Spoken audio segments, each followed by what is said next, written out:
હું ગુજરાત કોળી ઠાકોર સેના પ્રમુખ જયેશ ઠાકોર. સમસ્ત કોળી સમાજ માટે અગત્યની જાહેરાત છે, એટલે આ વિડીયો પૂરેપૂરો જોજો. જરૂરી છે, કારણ કે સમાજને એક કરવાનો છે. હવે જાહેરાતમાં એવું છે કે જે આપણા સમાજમાં જે તળપદા, ચુવડિયા, ઘેડિયા કે ડિવેચા, તમામ સમાજમાં, તમામ પેટા જ્ઞાતિમાં એક અલગ પોતાનું બોર્ડિંગ, હોસ્ટેલ, સંસ્થા, વાડી આ બધું બનાવેલું છે. તો એની અંદર એક એવું આપણે સંગઠન રચવું છે, એવું વ્યવસ્થા રચવી છે કે સમસ્ત કોળી સમાજ આનો ઉપયોગ કરી શકે. અને એ જો સમસ્ત સમાજ ઉપયોગ કરશે તો કોળી સમાજ એક થશે. તો જ્યાં પણ આ વાડી છે, જ્યાં પણ આ બોર્ડિંગ છે, જે પણ પેટા જ્ઞાતિઓનું છે, ત્યાં સમસ્ત કોળી ઠાકોર સમાજનો બોર્ડ લગાવવામાં આવે, જેની અંદર સમસ્ત કોળી સમાજ ઉપયોગ કરી શકે. કારણ કે જ્યારે ચૂંટણી આવે ત્યારે લોકો સમસ્તના નામે વોટ લેવામાં આવે છે. જ્યારે કાંઈ પણ ફાળો લેવા આવે ત્યારે સમસ્તના નામે લેવામાં આવે છે. જ્યારે પણ આ વસ્તુ બનાવવામાં આવે છે ત્યારે પેટા જ્ઞાતિઓમાં કરવામાં આવે છે. અને જ્યારે પણ સમાજના કોઈ પણ આગેવાનો હોય એ લોકોને પણ એવી એક જાણકારી કે ભાઈ સમાજના તમામ સંગઠનો છે, કોળી ઠાકોર સમાજમાં કેટલા સંગઠનો છે, કેટલા ભાગ છે. સમસ્ત કોળી અહીંયા કોળી કહેવાય છે, ગુજરાતની અંદર ઠાકોર કહેવાય છે. તો આ લોકોને એક કરી એક જગ્યાએ આપણે ચલાવશું તો સમાજ એક થશે. તમામ સમાજ એક થઈ ગયો છે, તમામ સમાજ, કોઈના નામ નહીં લઉં પણ તમામ સમાજ એક થઈ ગયો છે. જો આપણો આ કોળી સમાજ, જે ઠાકોર સમાજ, કોળી ઠાકોર સમાજ એક નહીં થાય તો કાલ સવારે રાજકીય પણ આપણને નડશે અને આપણા બાળકોને પણ નડશે. તો તમામ લોકોને એવી વિનંતી છે કે આપણે સાથે મળીને, હું એક નહીં પણ તમામ સંગઠનો સાથે મળીને જે પણ સંસ્થા, જે પણ બોર્ડિંગ, જે પણ હોસ્ટેલ, જે પણ વાડી, એની અંદર સમસ્ત નામનું બોર્ડ રાખે. જે છે ચુવાડિયા હોય તો ચુવાડિયાનું, તળપદા હોય તો તળપદાનું, ઘેડિયા હોય તો ઘેડિયાનું, એમને ચલાવે છે.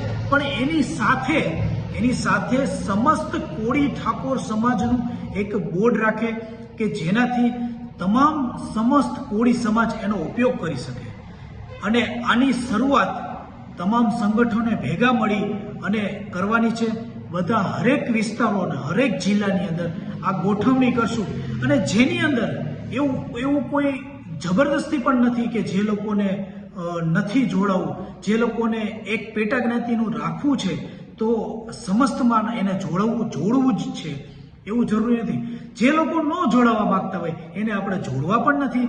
જે લોકો ન જોડવા માંગતા હોય એ લોકોને ખાસ એવું આપણે કરશું કે ભાઈ તમે સમસ્ત કોળી સમાજમાં નથી આવતા, તમે તળપદા હોય કે ઘેડિયા હોય કે ચુવાડિયા હોય કે ડિવેચા હોય, કોઈ પણ કોળી હોય, એ લોકો આ સમસ્તમાં ન માનતા હોય તો એને અલગ કરવામાં આવશે. અને એને અમે જાહેર કરશું કે જ્યારે તમે રાજકીય હોય કે સામાજિક હોય, ફાળા બાબતે હોય કે કોઈ પણ બાબતે કે સેવા બાબતે કે ભાઈ હેલ્પના બાબતે, ત્યારે તમારે સમસ્ત કોળી સમાજમાં હેલ્પ નથી માગવાની. ત્યારે તમારા ક્રાઇટેરિયામાં જ માગવાની છે. એને સમાજમાંથી દૂર નહીં કરવું, પણ એને જાહેર કરશું કે તમે સમસ્તમાં નથી આવતા. અને જે સમસ્તમાં ન આવતા હોય એ લોકોને સાઈડ કરી એ લોકોને આપણે સમાજમાં જાહેર પણ કરી દેશું. એટલે એ લોકોને ખાસ અલગ કરશું. હવે કહેવાનો મતલબ એ કે સમસ્ત કોળી ઠાકોર સમાજને એક કરવો હોય તો આ જે સંગઠન ચલાવી છીએ આપણે વાડી ચલાવી છે, આ આપણે જે બોર્ડિંગ ચલાવી છે, તો એની અંદર સમસ્તનું રાખશું તો તમે એક થશો. તમે જુઓ, વિચાર કરો, તમામ સમસ્ત જે સંગઠન છે, તમામ સમાજ છે, એ લોકો એની જગ્યાએ એક થવા માંડ્યા છે. આપણો કોળી સમાજ તો કેટલો છે. જો એક નહીં થાય અને આવી રીતે ભાગલા કરીને બેસીશું તો રાજકીયમાં આપણે આગળ કંઈ નહીં કરી શકશું અને સામાજિકમાં આપણે કંઈ નહીં કરી શકું અને આપણો સમાજ એમનેમ જ ગરીબ થતો રહેશે. તો જે અંદર રાજકીય રોટલા શેકવા માટે જે પેટા જ્ઞાતિઓને લઈ અને અલગ અલગ કરી રહ્યા છે ને, એ લોકોને ખાસ તમે નજરમાં લ્યો અને એને નજરઅંદાજ ન કરો.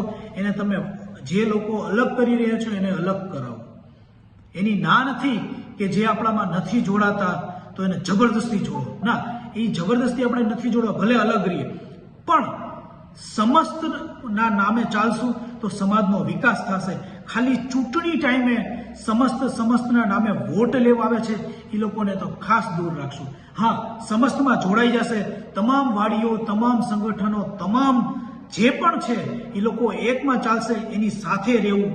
સમાજને પણ હું એવો જ મેસેજ આપું છું કે જે સમસ્તના નામે ચાલે તમે એની સાથે ચાલો, જે પેટા જ્ઞાતિઓમાં ચાલે છે એની સાથે ન ચાલો, કારણ કે આવતો સમય સમસ્તના નામે જ ચાલવાનો છે. જો પેટા જ્ઞાતિમાં લઈ અને આ લોકોએ પોતાનો રોટલો શેકવા માટે તમે અલગ કરી નાખશો અથવા સમાજ અલગ થઈ જશે, આનું કોઈ ફ્યુચર નથી રહેવાનું. અને આ જે પરિસ્થિતિ અત્યારે આપણા સમાજની છે ને એનાથી પણ ખરાબ પરિસ્થિતિ થવાની છે. તો લોકોને ખાસ એ મારી મેસેજ છે કે આ સમસ્તના નામે ચાલો. બીજું કે જેટલા પણ સંગઠનો છે આપણે બધા સાથે મળીને ભેગા થઈને આ કેવી રીતે માળખું ગોઠવવું, ક્યાં કેવી રીતે આપણે લોકોને મળવા, ક્યાં કેવી રીતે સંગઠનને ભેગા કરવા, ક્યાં કેવી રીતે વાડીમાં આપણા સમસ્ત કોળી ઠાકોર સમાજનું બોર્ડ લગાવવું, આપણે સાથે ભેગા મળીને ચર્ચા કરશું. પછી એક સાથે એક સમયે આ બધું કરશું.